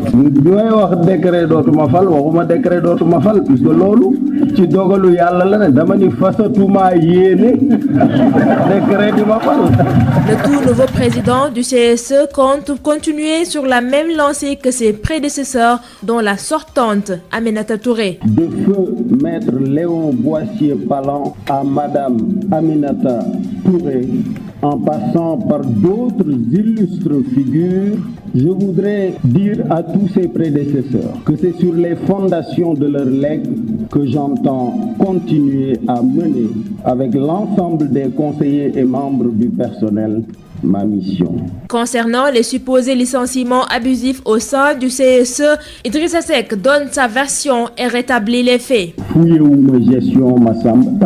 Avec ses 120 conseillers, Idrissa Seck s'engage à trouver des solutions aux problèmes les plus urgents, à savoir le phénomène de l'immigration clandestine qui a repris de plus belle et la crise de Covid-19 qui a mis à mal notre économie. En sport, le 16 novembre, le président de la Fédération sénégalaise de football a officialisé sa candidature pour la présidence de la CAF. Maître Augustin Senghor, motivé par ses pairs, dit être prêt pour relever le défi. Je confirme ce jour que ma candidature au poste de président de la CAF et me permet de pouvoir annoncer, sous réserve du résultat du contrôle d'éligibilité exercé par les organes compétents, que je suis candidat pour diriger la CAF pour les 4 prochaines années, menant à l'horizon 2025. Cette décision est la conséquence conjonction de différents facteurs. Un grand nombre de présidents de fédérations m'ont sollicité avec beaucoup d'insistance durant les jours précédant la date limite pour que je porte ma candidature au plus haut poste de l'instance dirigeante du football continental.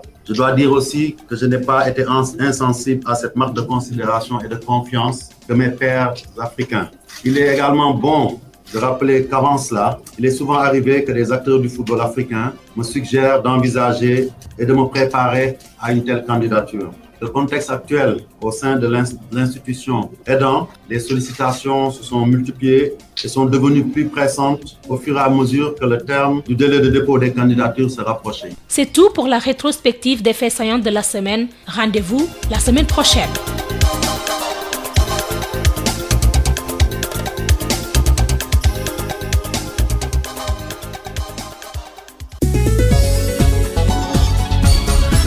Adji Fatou Bari. 7h57, c'est la fin de ce journal. Dans moins de 3 minutes, retrouvez Khady Sène pour l'édition en Wolof. Merci à Pape Abdoulaye Dieye qui a assuré la partie technique. Merci de nous avoir suivis. Très bonne journée à toutes et à tous. Khady Sène. Sud FM ñaareelu pàccu xibaar yi fekkee nañ ñuy soog dab mesdames et messieurs ñu ngi leen di nuyu di leen dalal jàmm xibaar yi dañ koy dooree ak comité de veille bu Baraf ak Boucotte-Mankagne nekk ci département bu Ziguinchor ñoom nag ñu ngi rafetlu féexal gu ñu féexal seeni membres yi nga xamante ne dañ leen tegoon loxo ndax ay bor ñu yàqoon ci ab lotissement boo xamante ne dafa amoon coow ci boo xamante ne mairie bu Niaguis moom moo ko def.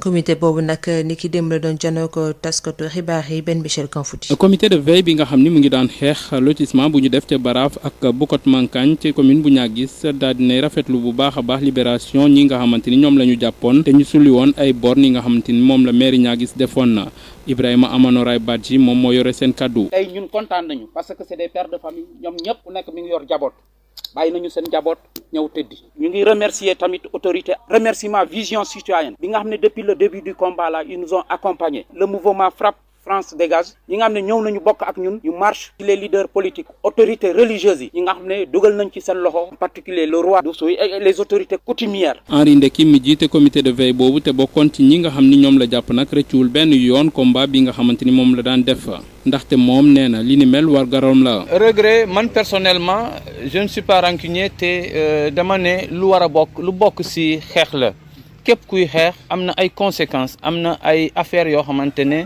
dina la ci dal. defe naa loolu moo tax xeex bi am sax parce que population suufam bakkanam la ci teg voilà sama suuf sama bakkan. Idrissa Sané mi mu bokkaloon kaso bi dox ci ay tànkam moom sax li muy ñaawlu mooy tekk-tekkaaralu autorité bi nga xamante ni moo leen yóbbee ci situation bi ñu nekkee nii. yéexaayi administration bi moom la ñuy déplorer parce que 3 ans ñu ngi lutter pacifiquement ren ñu ngi dugg ci 4e at bi. porté nañu plainte au niveau de la gendarmerie mu jël fenn voilà donc loolu dañu koy déplorer. comité de veille bu Baraf ak Boucotte-Mankagne bi nga xamante ni mu ngi daan amal jano ak taskatu xabaar yi nag mu ngi dundee yaakaar atte bu jaar yoon am gannaaw médiation bi nga xamante ne ay bonne volonté tàmbali nañ ko. ki doon jokkoo ak fii ci diwaanu Ziguinchor Ben Michel Kanfoudi pour Sud FM. Ben Michel Kanfoudi ñuy dem ba Sibassor foofee nag luñ doon jooytu ci ndox mu sell war nañ ko mën a am ndax forage bi nga xamante ne dafa safoon xorom dañ koy defaraat ci lu toll juróom-ñetti fukki millions liggéey yooyu nag dinañ ko tàmbali fii ak njeexitalu weer wi ki ko xamle di directeur général bu OFOR Seyni Ndaw dañ koy teewlu ci micro Mamadou Camara. forage bi am na plus de 40 ans d'âge ouvrage nag bu àggee foofu même bu taxawuloon tey jii sax war nga xalaat fi nekk nii pour renouveler forage bi moom dañu ko renouveler te yàlla def na am nañ financement bi nga xam ne bii moo nekkoon li waroon a mën gën a jafe am nañ ko pour mën a procéder au renouvellement procédure consultation bi ñu ngi ci te yaakaar nañ ne fii fin d'année danañ mën a dérouler le processus mën a wax les populations ne leen entreprise bi moom mooy ñëw gasi forage état du Sénégal buggul benn moment population yi manqué Sénégal nag tey jii ci wàllu hydraulique rural def na ci ay jéego yu am solo président Macky Sall di ñëw en 2012 boo doon xool limu forage yi ça tournait autour de 1300 1400 mais tey jii ñu ngi ci plus de 2000 forages mu nekk jéego bu am solo tey jii moo tax taux bi atteindre 94 boo demee également en milieu urbain ay jéego yu am solo aussi ñu ngi ko fi def mais teewul toujours mu am ay rëq-rëq c'est parce que doyul ndox moo mel noonu ñaamul il faut que ñu continuer di yuuxu ne amuñ pour que ñu mën leen a dégg mais ñooñu dégg nañ leen dalal seen xel leneen état bi temps fu mu toll ngi chercher donc ay financement te yaakaar nañ ne fii ak 2025 2030 incha allah rabbi tout le Sénégal fépp foo ci dem danañ am ndox boo xoolee ci lim boobu les 2200 et quelques forages parce que situation la boo xam ne bi chaque semaine ñu def ko am na ci 89 forages yoo xam ne ils sont à l'arrêt les 50 et quelques ay problème panneau pompe la ou bien panneau groupe électrogène ñeneen yi boo jëlee ay problème ouvrage la comme ni ko Sibassor amee mais loolu état bi aussi toogul à chaque fois ñu ngi jënd ay pompe ak ay groupe di koy jox les populations forage yooyu nga xam ne ils sont à l'arrêt commande bi def nañ ko te bala mu yàgg xëy na fii ak fin du mois ou bien début décembre danañ am pompe ya am groupe yi mën leen ko jox ñeneen ñi nga xam ne yi dañ ko war a forer am na programme boo xam ne bi même déjà commencé na lépp lu nekk ouvrage mu ngi fonctionner te lim bi nga xam ne bi moom moo nekk à l'arrêt par rapport ak liy dox wax dëgg yàlla nekk na pourcentage boo xam ne bi c'est acceptable parce que au moins ëpp na 95 voire 96%.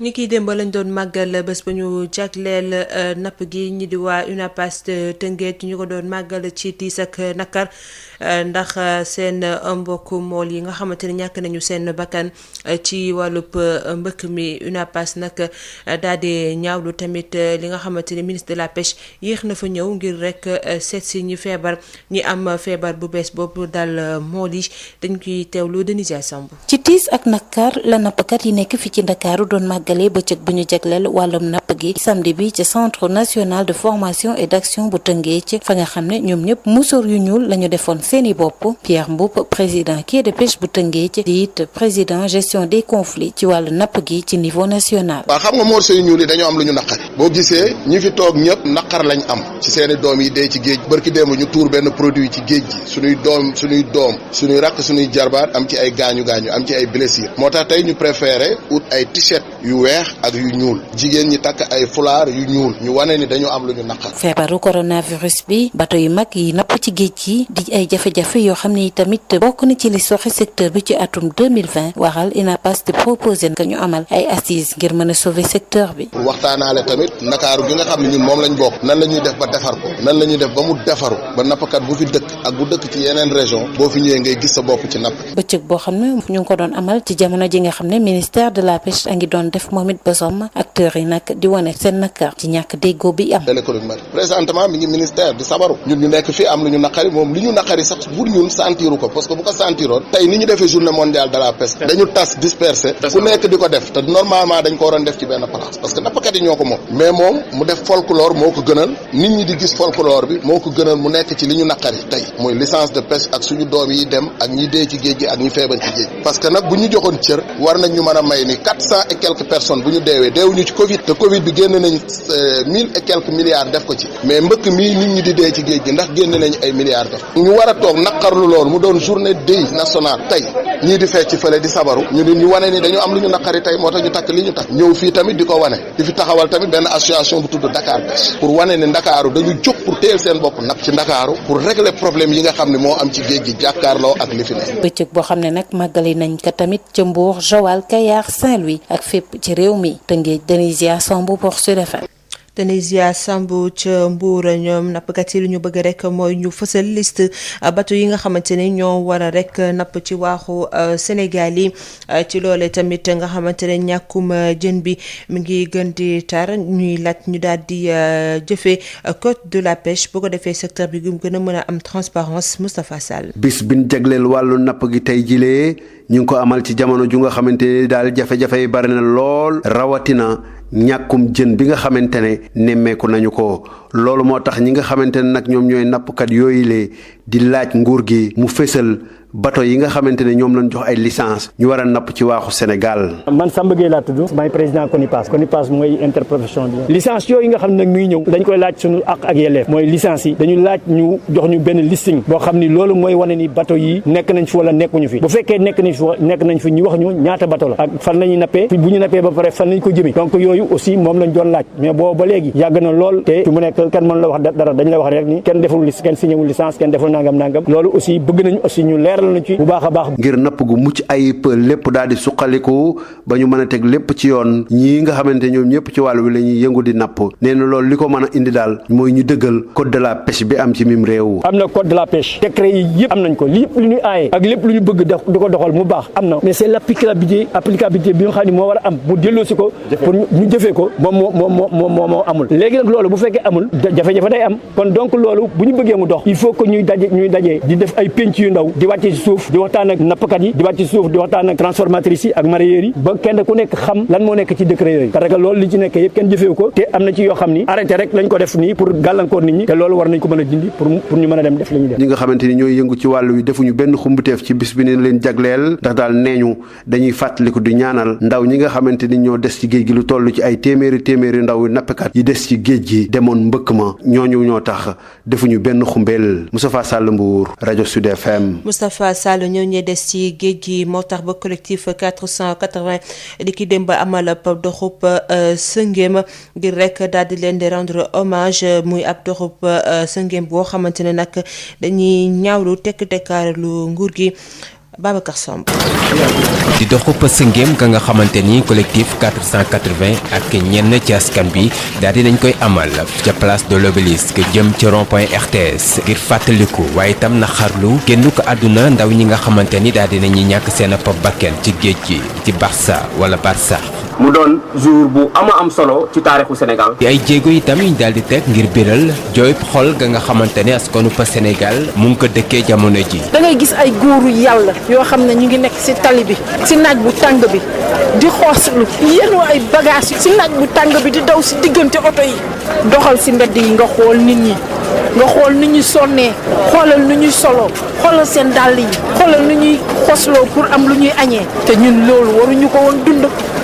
nga gis sa waajur feebar nekk hôpital doo am loo koy jëndalee ordonnance lan moo gën a métti loolu. waaye di ñaawlu itam tekk-tekkaaral gi nga xamante ni manifestants yi nee nañ daal nguur gi daal dina koy wane ci jëya ga nga xamante ni mbëkk mile daal dina koy indi fii ci réewum Sénégal te li ni mel deful lu dul wane lajj ga nga xamante ni nguur Sénégal daal dina koy lajj. nous sommes face à un drame national te kenn dugg ci wax ñu nar a wax nañu wax te wax ji te bañ a raay wax ji. ndax boobu ba tey gisuñu benn responsabilité boobu te état bi jël na ko ngir mën a def benn déy boo xamante ni honoré mémoire xale yooyu. tey jii suñ politique ci wàllum emploi ci wàllum xëyu ndaw yi loolu yëpp dafa échec. ñu teg ci di xamle nii ñuy daal di faatu ci Barça wala Barsax jamono ji dafa daal di doy ba tax na collectif 480 di sàkku ci nguur gi mu daal di jël ay responsabilités am dakkal bi le phénomène nga xamante ni def lu dul tàbbil ndaw ñi ci géeju lorange. Barthélémy Dias di maire Mermoz Sacré-Cœur moom it mu ngi woon ci doxub sëngéem googule moom nag lu muy ñaaw lu mooy politique bu bon bi nga xamante ne nguur gi def na ko fii ci réew mi tey rek joxoñ baaraamu tuuma président Macky Sall waaye tamit bëgg nañu saytu koppar yi nga xamante ni fonds Union européenne daal dina koy teg ngir rek xeex mbëkk mi dañ koy teewlu moom Barthélémy Dias. nañu président Macky Sall wax 39 milliards ba ko Union européenne jox pour lutter contre l'immigration clandestine. lan la fas yéene def ak xaalis boobu wala fan la dugal xaalis boobu parce que loolu mooy wax ci c'est ce qui se passe maa ngi dégg un collectif bu ñuy woowee 480 yooyu mooy lu ñuy ñàkk ci ay doomu aadama semaine bu nekk kon nañu wax ci et j'invite une certaine presse à être un peu plus responsable wax leen ci waxu immigration clandestine bi te ngeen bàyyi dañu bëgg a nelawal avec des deals et des dealers qui nous intéressent pas parce que nous perdons chaque mois laa wax l'équivalent du bateau le Joola les 480 morts ont été enregistrés en une semaine loolu mooy dëgg bi nous sommes face à un drame national te kenn dugg ci wax ñu nar a wax nañu wax te wax ji te bañ a raay wax ji bàyyi xale yi ñuy wax xale yi defuñu dara juddoo ci réew dëkk ci réew màgg ci réew ñu la doo fa tekki kooku neexul wax ji mooy lan nañu wax avec ce gouvernement te wax leen seen bopp ils ne peuvent pas justifier la signature d'un contrat immoral comme ce qu'ils viennent de signer avec l'Union européenne pour 10 ans pour un montant de 8 milliards d'euros. Ce n'est plus normal que des pêcheurs aujourd'hui di dem ci géej gi mënuñu fa am jën lu des mooy lan mooy jël xale yu bëgg a dem bitim réew et les convoyer loolu mooy dëgg bi. À qui la faute? Qui a vendu la mer? Qui a vendu le poisson? kon wax ji mooy lan mooy ndeyu mbilli bi lu njëkk mooy jaak mooy président Macky Sall kon képp kuy kilifa diine ñu ngi lay ñaan ci yar ak teggin ci jàmm ak salaam képp kuy kilifa aada képp ku fi yàlla may baat na ngeen wax Macky Sall wax ji mooy lan na bàyyi géej bu muy jaay wax ji mooy lan mooy 39 milliards ba ko tubaab bi jox na wax fu mu ko dugal wax ji mooy lan mooy mënuñu nekk ci benn dëkk ñuy wax waxu pétrole waxu gaz il n'y a aucun transfert de technologie dans ce pays et il n'y a aucune usine de transformation dans ce pays et on demande à ces jeunes de rester au Sénégal. Ça, ce discours n'est pas responsable. On reste dans un pays dans lequel on peut vivre. On ne peut pas rester dans un pays dans lequel le seul avenir qu'on a, c'est de mourir la bouche ouverte. jiitu réew mi Macky Sall dafa war rek soppi doxalin kii di Guy Marius Sagna mu gisee ndi ni mel di tamit ñaawlu pression bi nga xamante ne moom la ñuy teg ndaw ñi boo ko defee ñu dee di jël gaal yi di dem beneen réew dañ koy teewlu ci micro Babacar Samb. askanu Sénégal bii jël gaal yi dafay topp jën yi nga xam ne moom la ñu manque fii te muy dem Union européenne askan wi nga xam ne mooy jël gaal gi. dafay topp les flux financiers illicites yi nga xam ne ñooy jóge fii Afrique jóge Sénégal di dem dans les comptes en banque suisse askan yi nga xam ne ñooy jël gaal yi dañuy topp l'argent volé par les politiciens de ce pays et de ce continent et qui loge dans les banques suisses, dans les banques françaises, dans les banques états-uniennes askan bi nga xam ne mu ngi jël gaal gi dafay topp en fait wurus bi nga xam ne mu ngi ci Sénégal ñu ne téeméer boo jël juróom-ñeent fukki mu ngi dem bitim réew dafay topp zircon bi nga xam ne ñu ngi koy jëlee fii Sénégal téeméer boo jël 90% yi di dem bitim réew askan bii di jël gaal gi day jël gaal gi pour topp bénéfice yi nga xam ne entreprise yi ak parfois des patrons sénégalais ñu koy def ci ndodd askanu Sénégal ñu koy def ci ndodd liggéeykatu Sénégal bénéfices yooyu la ñuy topp parce que ces bénéfices-là sont logés dans des comptes en banque en Italie en Espagne ak feneen waaye itam politiciens sénégalais yi nga xam ne dañuy jël seen genou di ko teg ci loosu askanu Sénégal nooteel googu moo tas yaakaaru askanu Sénégal nooteel googu moo tas yaakaaru ndawu Sénégal moo tas yaakaaru béykatu Sénégal moo tas yaakaaru liggéeykatu Sénégal la plus grande responsabilité c'est la responsabilité de nos autorités mbokk yi nañu interpeller itam suñuy famille ñuy def pression sur les membres de nos familles dans nos familles lan moo fa am ku fa am xaalis moom la ñuy jox gëdd boo amul xëy boo amul gontu kenn du la faale ci sa biir kër ci sa biir njaboot ça également c'est de la pression voilà comment on assassine socialement le peuple sénégalais avant de l'assassiner physiquement dans la mer Méditerranée, dans l'océan Atlantique et dans le désert du Sahara. Donc ñun itam foog ñu xoolaat suñu jikko foog ñu wax itam ak ñenn ci suñu kilifa diine chrétien yi ak ñenn ci suñu kilifa diine musulman yi ak ñenn ci suñu kilifa aada yi ndaxte ñun taalibe yi gis nañ yenn say nu ñuy doxalee ak ñun taalibe bu gën a duuf enveloppe moom la ñuy fulal taalibe boo xam ne amul tous kenn du la faydal ça également c'est des pressions psychologiques yu ñuy def ci kaw askanu Sénégal et donc faut pas s'étonner à ce que les gens veuillent aller en Italie en Espagne nous sommes complices nous sommes tous responsables il faut qu'on ait l'honnêteté de le dire. ca Ndar moom liggéeykat yi nekkee ca compagnie sucrière sénégalaise ñoom doxub ñaxtu la ñu amoon ni ki démb ànd ak seek askan yu Richard Toll ngir rek ñaawlu distribution yi nga xamante ni DIPAS mu ngi koy def ndax nee nañu ñoo tax ñuy rek jéggaane suukar di ko andi fii te jaarul ci yoon ba tax na nag nee nañ dinañ yóbbu fii ci yoon ndax juróom-ñetti junni xëy ñoo nar a nërmeelu dañ ci ànd ak Yves Tendeng. bul laal sama suukar bëgguñu dara ci suukar si ñu jéggaani waaye nañu sam suñuy xëy lii le mooy message yi nga xamee ni feeñ na ci pancarte ak i banderole yi nga xamee ni liggéeykatu CSS di compagnie sucrière sénégalaise yoroon nañ ko ci seeni maaj bi ñu doon amal ci samedi bi ngir nakarlu séddale gi ñuy séddale ci anam yu jaaduwul lii di dipaay yi kii di Amary Diouf mi nga xamee ni mooy secrétaire général bu kuréelu CNTS ci biir CSS moo yor seeni kàddu. CSS dafa dépassé Sénégal, c'est la sous-région. moo tax c'est une entreprise qui nous est chère, qui nous est très chère parce que c'est là où nous gagnons notre pain. dama ne pain boobu nag gars yi dañ ko bëgg a dindi ci suñu jëmin moo wax la pour ñu dindi ko suñu jëmin il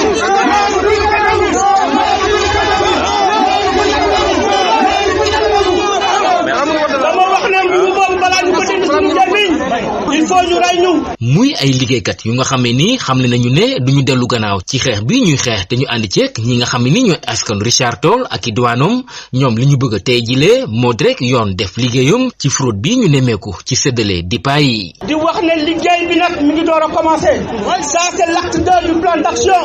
kii di Louis Lamotte mi nga xam ne ni moo jiite ressources humaines ci biir kuréelu CSS moom mu daldi ci yokk di dànkaaf rek nguuru Sénégal. lii xew président de la république santaane wu ko lii xew président def leen joxe leen nangam ñu dem joxe leneen li tegu ci nangam boobu nag dañ ko jël jaay ko dugal seen poche. ñeenti nit daaneel région lëmm kooku mënuñu ko nangu ak lu mu ñu jaral. muy match bu nga xamee ni daanaka yi leen liggéeykatu CSS ak i askanu Richard Toll door nañ ko ci kanamu stade municipal bi te ñu daal di ko ndar képp ci kanamu hôtel de ville bi ci teewaayu lim bu takku ci ay alkaati ki doon jokkoo ak yéen fii ci Saint-Louis Yves Tendeng Sud FM. ñu koy jaajëfal moom Yves Tendeng mbokk yi dañuy yegg si génn ci pàcc bu mujj bi ci xibaar yi di wàllub rétro xibaar yu gën a fës benn ci ay bés yi fii ci Sud FM dañ ci ànd ak Odile Minkilan. dal leen ak jàmm ci xabaar yi gën a fës ci ayu bés bii ñuy génn.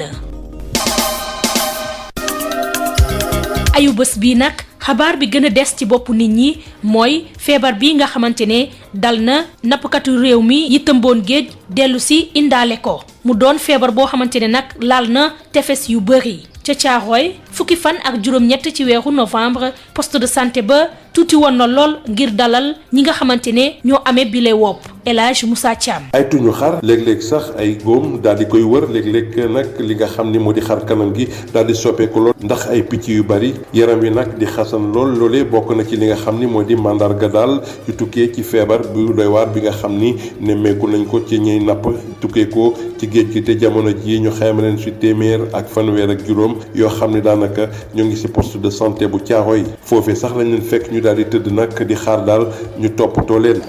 gis nga mu commencé génn mais sa bëri moom dana ko sonn. bu la defee picc ba jàpp sa yaram day xar sa tànk yi ba pare sa waa yàlla yi waaw dox sa dootoo ko man jamono ji ku nekk moo ngi joxe version daal ci lu waral ni ki mel naam sax bu nekkee ba léegi mbir mi leeragul. am na ñu naan dafa am période bu ñu ko ci ndox mi day xam. benn équipe bu ministère de la pêche nag ñëw nañu di laaj daal ndaw yooyee ci lu gën a waral situation bi ni ki mel pour rek ñu xam lu wundu feebar bi lee.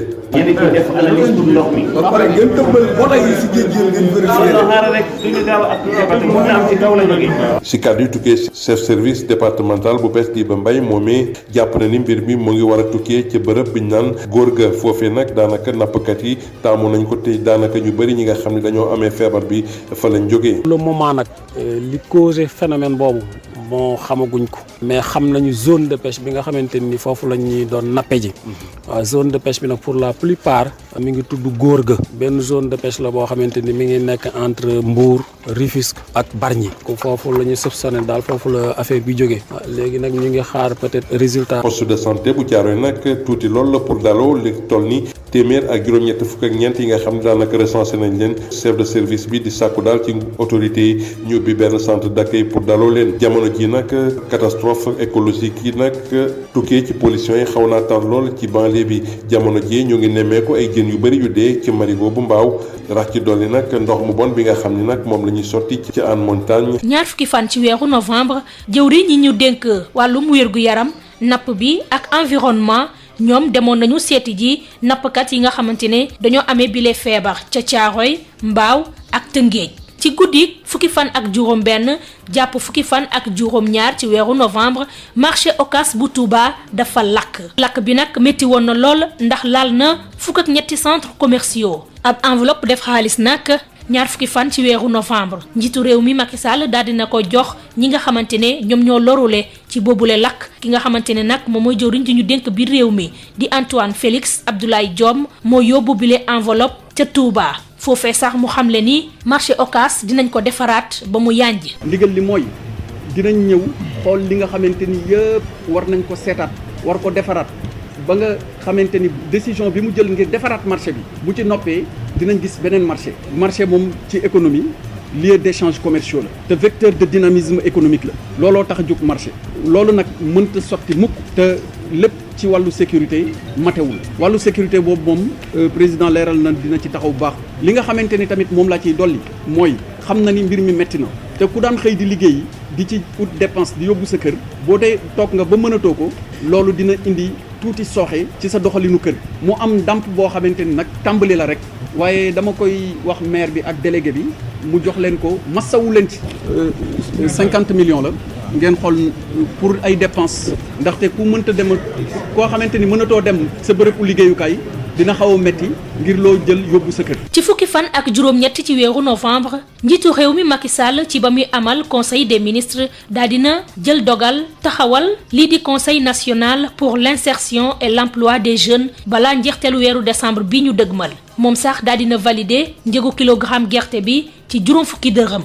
ci wàllum politique fukki fan ak juróom-ñeent ci weeru novembre Idrissa Seck ci nag lañ ko teg ci toogu bi ci lii nga xamante ne moom mooy conseil économique social ak environnemental Aji Fatou Bari. Idrissa Seck bu xelam dal waaye itam bëri kaf lool moom moo daal di ñëw tey ci conseil économique social et environnemental bañ koy teg ci boobule kër. bi may wax décret dootuma fal waxuma décret dootuma fal puisque loolu ci dogalu yàlla la ne dama ni fasatuma yéene décret di ma fal.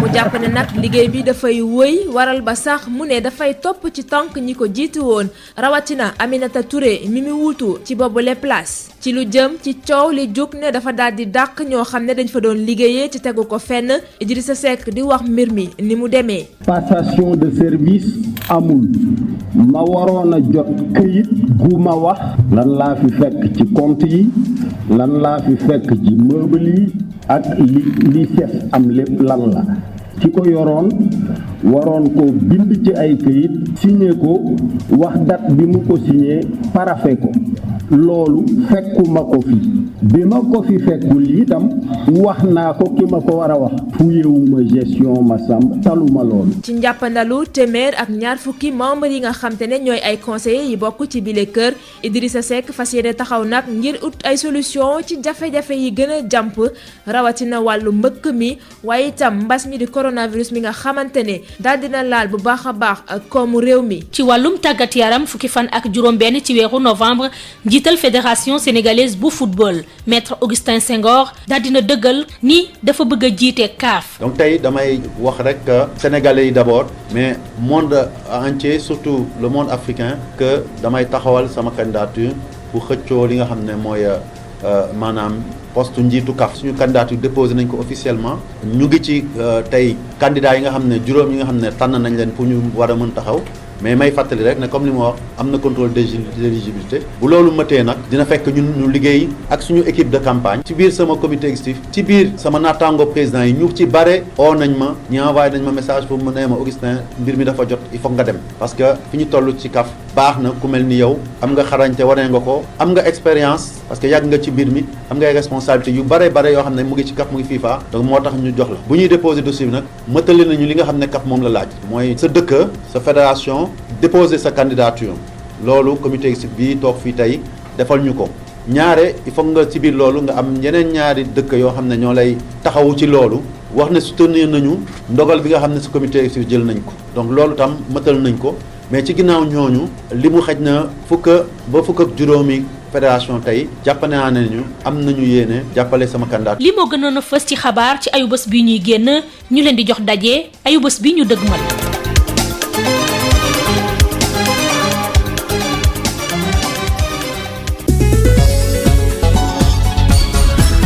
Khady Sène. dig daje dimanche bi ñu dëgmal Odile Minkilaan fi la ñu yem ak yéen ci xibaar yi mbokk yi di leen sant di leen gërëm ci ànd beeg rajo Sud FM gërëm Pape Abdoulaye Dieye mi nekkoon ci xarale gi ñu yendoo jàmm.